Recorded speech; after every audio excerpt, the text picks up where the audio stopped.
반갑습니다. 우리 앞뒤에 불 보시고 주님의 사랑으로 인사들 나눕시다. 사랑합니다. 반갑습니다. 오늘도 주님이 함께 하셔서 여러분 시온의 대로가 열릴 줄로 믿으시기를 주님의 이름으로 축원합니다.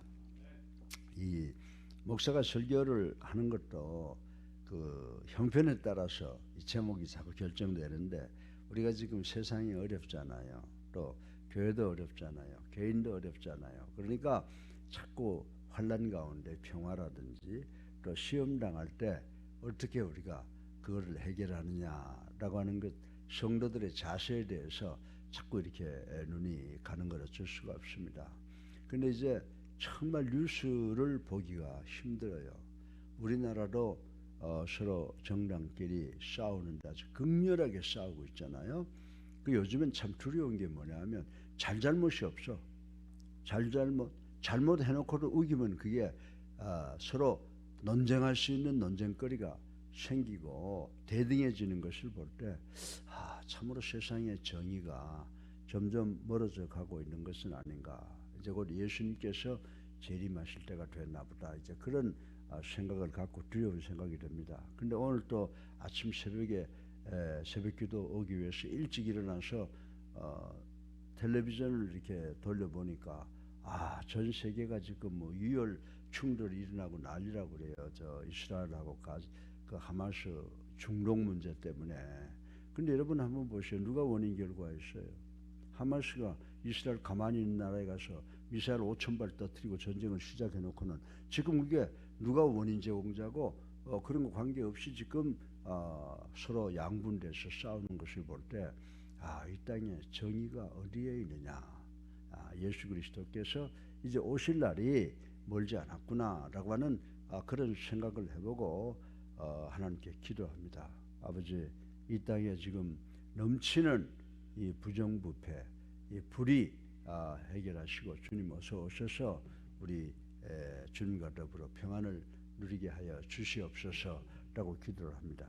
그러면서 제가 오늘 아침에 이제 야고보서를 표보았어요. 야고보서 1장 2절부터 4절까지를 보면 이 세상에 살고 있는 모든 사람들은요 시험을 당하게 되어 있다. 근데 이 시험을 대하는 자세를 어떻게 가져야 되느냐라고 하는 것이 말씀이 기록이 되어 있는 것 제가 읽어보고 가만히 눈을 감고 생각을 하니까, 여러분들 우리가 어려움 당하면 용광로 이야기를 하죠. 용광로라고 하는 것이 무엇입니까? 거기에 이제 금과 은과 좋은 철 이런 광석이 섞인 그러한 그 덩어리들이 7배나 뜨거운 불 속에 들어가면 불순물들은 다 타버리고 금이 남고 은이 남고 철이 남는다라고 하는 그런 이야기가 있고, 그것이 또 사실입니다. 그래서 우리 성도들이 이 세상을 살아갈 때에 이 용광로와 같은 어려운 시험을 겪게 된다. 그런데 이 세상을 살아가고 있는 사람은 이 어려움을 당하지 않는 사람은 없다라고 하는 거예요. 근데 우리 성도들도 정말 예수를 나의 구주로 살아계신 하나님의 아들로 믿고 영접하고 세례받아서 참다운 성도가 되기 위해서는 이 세상의 용광로와 같은 어려운 시험을 겪지 않고는 참다운 성도가 될 수 없다라고 하는 교훈을 생각해 보게 됩니다. 그래서 이 시험은 어려운 고난과 시련과 환난을 의미할 때도 많이 사용되는 예라고 생각할 수가 있습니다. 사람들은 고난을 만날 때 이를 극복하려고 지혜를 찾고 오두방정을 떨고 더 나가서는 이 지혜를 찾기 위해서 분투하는 경우가 많이 있다라고 하는 것을 부인할 수가 없습니다. 그래서 우리가 역사를 돌이켜 보면요, 여러분 이태리 로마의 위대한 철학자였던 킬케고르는 이런 말을 했어요. 고난이 크면 클수록 그 영광도 크다라고 이렇게 말을 했습니다. 우리의 시험이 남달리 크고 가고할수록 그만큼 더 큰 지혜를 터득하게 되어 어려움을 극복하고 영광을 차지하는 축복을 받게 된다라고 하는 그런 말씀인 것입니다.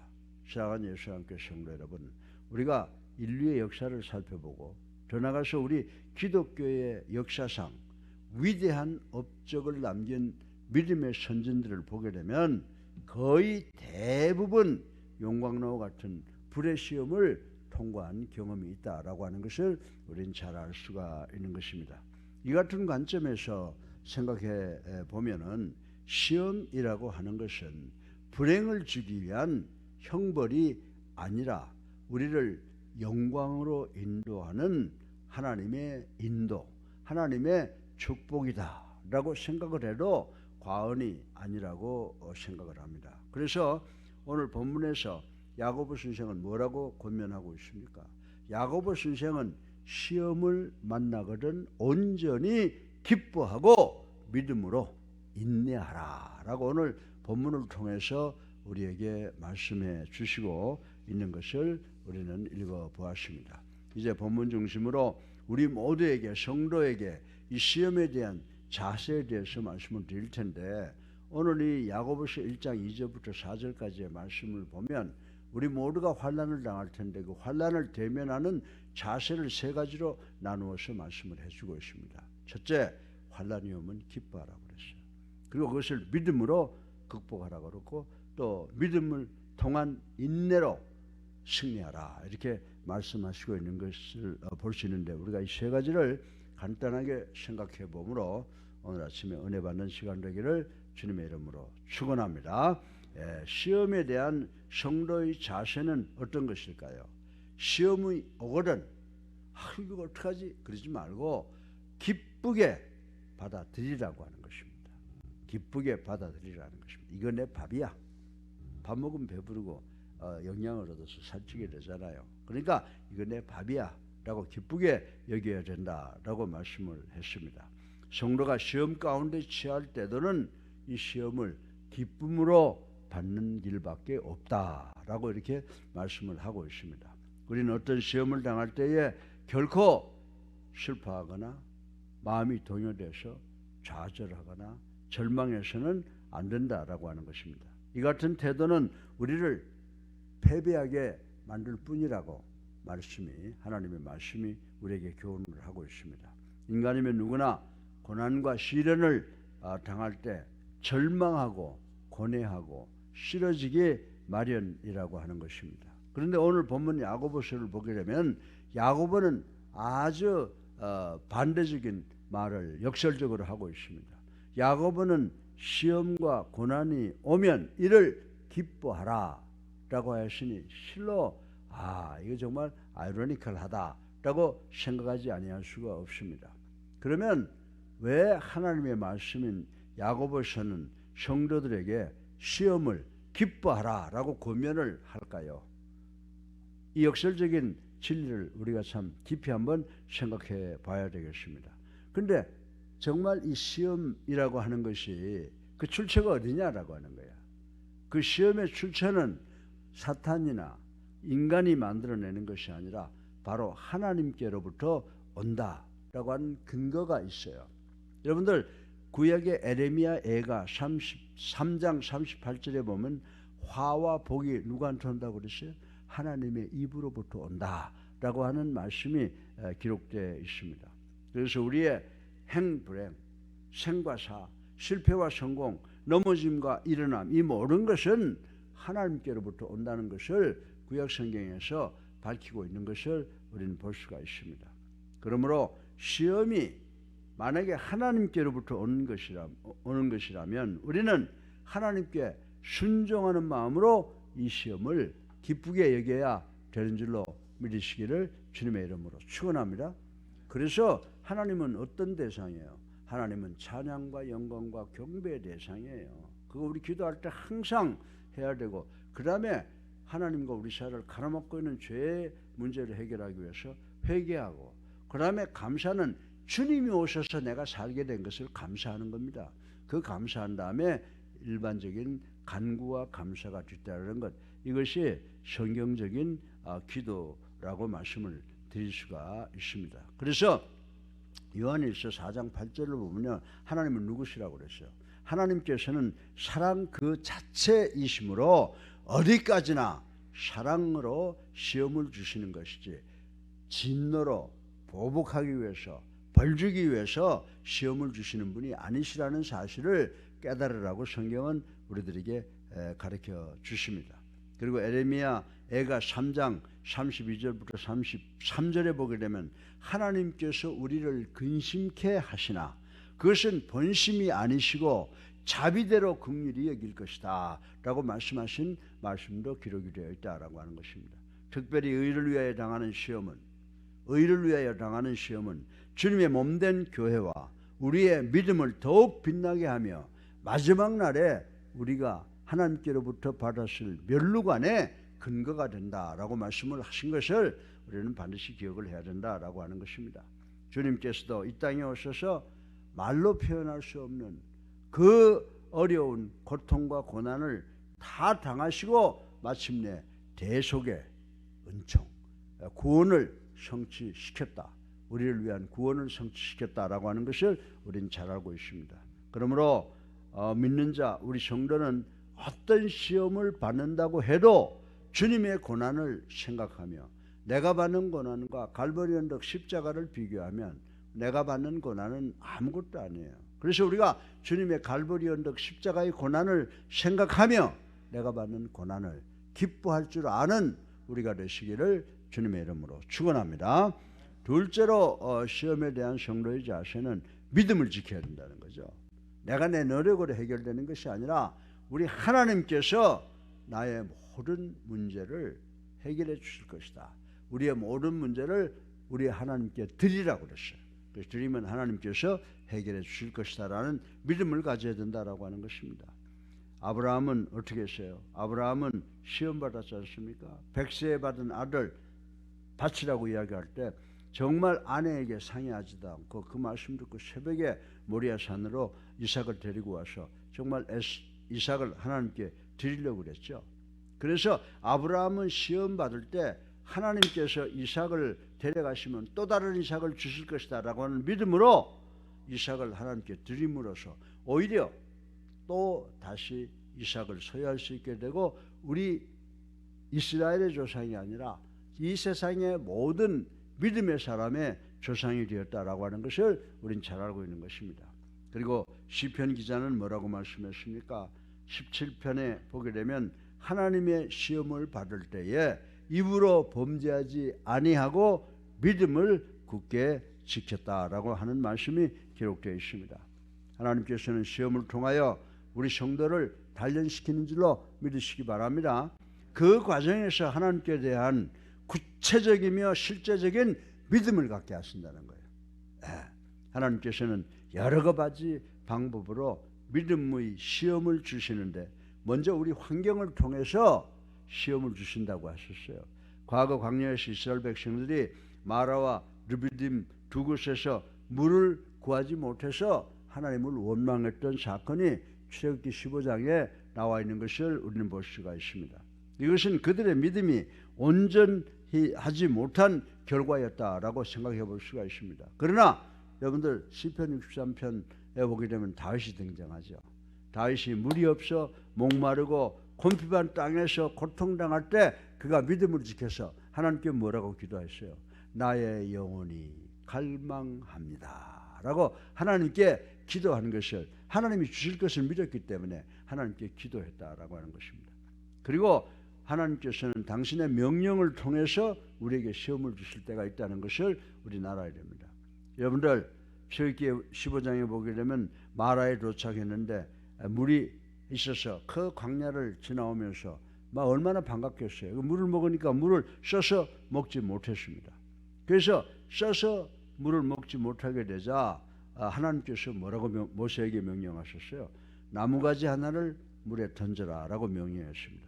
이때 출애굽기 15장 22절에 보면 모세는 하나님을 믿고 그 명령을 행함으로써 그 물이 쓴물이 단물로 변한 사건을 우린 잘 알 수가 있습니다. 아마 모세는 아이고 하나님도 노망이신가 보다. 아니 나무떼기 하나 집어넣는다고 쓴물이 단물이 되겠어. 그리고 순종 안 했으면 거기서 다 목말라 죽는 거죠. 그런데 그 참 우스꽝스러운 말씀 한마디라도 빼놓지 않고 순종해서 그 마라의 쓴물이 단물이 돼서 이스라엘 백성들이 기갈을 해결하고 살 수 있는 길이 열렸다라고 하는 것을 우리는 기억해야 된다라고 하는 것입니다. 그러나 태초에 우리 인간의 조상이라고 하는 아담과 하와가 하나님께서 금하신 선악과를 먹는 불순종 때문에 우리 인간들이 그 원죄를 물려받게 되었다라고 하는 것입니다. 그것은 왜 그랬느냐? 하나님에 대한 믿음이 없었기 때문이라고 말씀을 드릴 수가 있습니다. 21세기를 사는 우리 성도들에게도 매 순간 여러 상태의 시험이 하나님께로부터 주어지고 있다라고 하는 것입니다.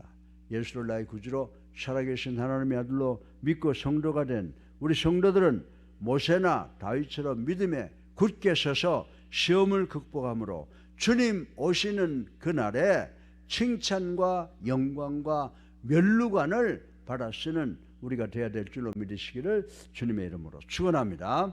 셋째로 마지막으로 성도의 시험에 대한 자세는 인내하라고 그랬어요. 인내하라고. 고통과 어려움 당하면 죽겠어요. 하루도 못 살겠어요. 아내를 봐도 불쌍하고 성도를 봐도 불쌍하고 그 시험 당하면요 막 그냥 어떻게 세상이 끝나고 이때 천국 갔으면 좋겠다 그런 생각이 들 때가 있어요. 그러나 그것을 우리가 인내로 이겨나가야 된다고 성경은 이야기하고 있는 줄로 믿으시기 바랍니다. 우리에게 요구되는 여러 가지 덕목 중에 인내는 매우 중요하고 참으로 귀중한 덕목이라고 저는 생각을 합니다. 성경에서도 이 인내를 중요시하고 있습니다. 누가복음 21장 19절에 보면요 인내로 영혼을 얻으라. 아멘. 인내로 영혼을 얻으라고 하셨으며 또 요한계시록 3장 10절에 보게 되면 인내하는 자는 시험의 때를 면한다 라고 말씀하신 것을 우리는 기억을 해야 된다라고 하는 것입니다. 그리고 본문에서 야고보 선생도 3절을 통해서 시험을 당할 때는 인내하라 라고 우리에게 권면을 하고 있다라고 하는 것입니다. 사랑하는 예수님께 성도 여러분, 인내는 단지 무기력한 침묵의 연속이 아니라는 것을 우리는 알아야 됩니다. 끊임없이 사람들로 하여금 시험을 극복하게 하고 승리하게 하여 주는 것이 바로 인내라고 하는 사실을 우리는 깨달아야 된다라고 하는 것입니다. 그러므로 우리는 어떤 시험을 겪는다 하더라도 인내를 온전히 이루어야 합니다. 궁극적으로 하나님 외에는 온전한 자가 있을 수 없다고 하는 것 우리 믿지 않습니까? 마태복음 5장 48절에 주님께서 뭐라고 말씀하세요? 하늘에 계신 너희 아버지의 온전하심 같이 너희도 온전하라 라고 말씀하신 바와 같이 우리 예수를 나의 구주로 살아계신 하나님의 아들로 믿는 모든 성도는 온전을 향해서 나가야 된다.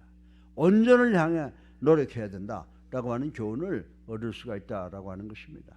성도가 인내를 온전히 이루게 될 때 마침내 하늘에 가서 우리 하나님이 주시는 영광의 면류관을 받아쓰게 되는 줄로 믿으시기 바랍니다. 그래서 모세는 무리바에서 물을 달라는 이스라엘 백성들의 원망을 끝까지 인내하지 못하고 화를 낸 연고로 꿈에 그리던 약속의 땅 적과 꿀이 흐르는 가나안에 들어가는 축복을 상실하고 말았다라고 하는 것을 우리 민수기 20장을 통해서 알 수가 있습니다. 이 사실대로 우리 성도들에게 인내가 얼마나 중요한지를 우리 깊이 인식해야 되는 줄로 믿으시기를 주님의 이름으로 축원합니다. 우리 교회가 상당히 서울 시내 강남에서 큰 교회였어요. 큰일 많이 했어요.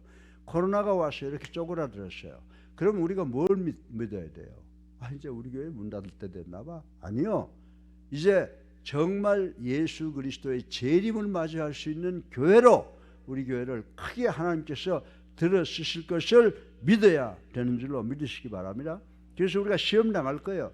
그러면 이거 하나님이 주시는 기쁨이다 라고 하는 믿음으로 이 시험을 우리가 이겨나가고 인내로 견디면은 결국 우리에게 마지막 때 예수 그리스도를 맞이할 수 있는 그런 좋은 성경적 샘플 교회가 되게 하여서 많은 사람들이 우리 교회로 몰려오는 역사가 일어나게 될 줄로 믿으시기를 주님의 이름으로 축원합니다. 지금 보세요. 로잔에 세계적으로 지금 사람들이 그 기독교 행사 아니에요. 종교 혼합주의자들, 뭐 하여튼 지금 이 기독교를 완전히 세속화시키는 그런 그룹인데 우리나라의 좋은 교회, 큰 교회 목사들이 다 갔다 오고 저보고도 미국에서 오라고 전화가 와서 이 목사님도 오셔서 한 부분 맡아 설교하시죠. 그래서 난 거기 안 갑니다. 엊그제 누가 그 이야기해요. 그래서 우리는 거기 관계 안 합니다. 지금 여기 대한민국에 뭐 수만 명 모이는 교회 목사들 거기 갔다 왔다고 자랑하는데요. 거기 가면 안 돼요. 네. 우리는 오직 성경이 말하는 것은 말하고 성경이 잠잠한 것은 잠잠해야 되는 줄로 믿으시기 바랍니다. 이렇게 되면요, 우리 교회 교인들 중에도 저한테 반대하는 사람도 있을 거예요. 나는 그래도 예수님이 십자가의 죽음을 포기했다면 우리가 지옥 가는 거 아니에요. 예수님께서 십자가에 돌아가시면서까지 우리를 위해서 대속을 완성시킨 것처럼 이제 우리가 사도행전적 교회로 복원시켜서 수많은 사람들이 몰려드는 그 환상을 우리가 보고, 예? 오늘 당하는 시험을 기뻐하고 그리고 믿음으로 지키고 인내로 견디면은 하나님의 영광이 우리에게 임할 줄로 믿으시기 바랍니다. 아직도 바알에게 무릎 꿇지 않는 자가 7,000명이 있습니다. 그건 상징적으로 7,000명이 적은 숫자라는 거예요. 우리 교회가 그 교회 중심으로 들어가는 역사가 우리에게 일어날 줄로 믿으시기를 주님의 이름으로 축원합니다. 예, 성도의 시험에 대한 자세는 시험을 기쁘게 여긴다. 그 다음에 믿음으로 믿음으로 지킨다. 그리고 인내로 견딜 때 이제 하나님의 축복이 우리에게 임하는 줄로 믿으시고 어려움이 있더라도 꼭 시험, 믿음, 인내로 승리하는 우리 모두가 되시기를 주님의 이름으로 축원합니다. 살아계셔서 우리의 삶을 주관하시는 만복의 근원이 되신 아버지, 찬양과 영광과 존귀를 올리고 저희들 많은 죄를 저지른 것을 회개합니다. 저희들의 죄를 용납해 주셔서 회개해 주시고 하나님과 우리 사이를 가로막고 있는 모든 죄악이람을 허물어버린 저희들 되게 하여 주시옵소서. 또한 감사할 것이 수없이 많이 있지만 그 중에도 나 위하여 십자가에 돌아가신 그 예수님의 은혜 감사하는 저희들 되게 하여 주셔서 결국 우리 예수 사랑교회 모든 성도들 하나님의 품 안에서 승리하는 승리의 면류관을 받아쓰는 우리 모두가 될 수 있도록 축복하여 주시옵소서. 예수 그리스도의 이름으로 감사하며 기도드렸사옵나이다. 아멘. 할렐루야. 네, 오늘은 이 말씀